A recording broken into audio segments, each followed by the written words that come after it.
to Jainam Software. In this video, we are going to see the digital document signing in Jainam Software, and we also have the e-stamping. So I have searched loan number 35.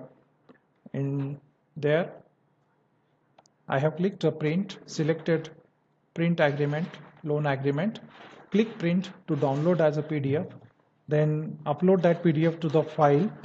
In future, it will be uploaded to the loan document list only. For demo, we need to upload to the file. The document is uploaded here. I click verify. I have clicked to verified.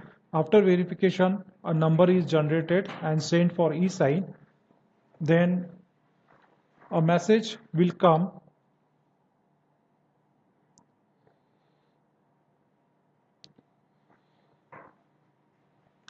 We can see a message has come saying that requested for e-sign.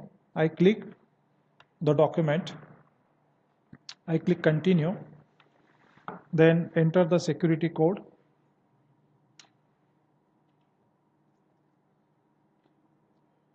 Nine three nine seven seven five.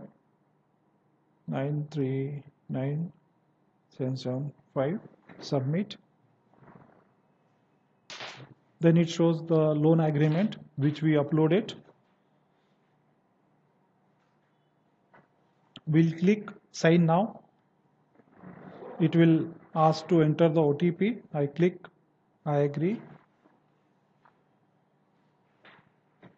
817831. Click submit. And signed successfully. So as soon as it is done, then get a confirmation, and now we can check here, check status. I click here, check status. Then it will give us green tick, and then authentication completed. I click e-sign here, and a loan document is downloaded here. I click document. And let's see, here we can see on the page saying that it is digitally signed. Let me just a bit zoom and say signed by this number and details. So thank you for watching this video. In Jainam Software, now you can go completely digitalized solution with e-stamping, e-signing, digital payout, e-mandate, SMS, email, WhatsApp, and a lot of other services which can help you to automate this finance and digital and deposit system completely digital way. Thank you.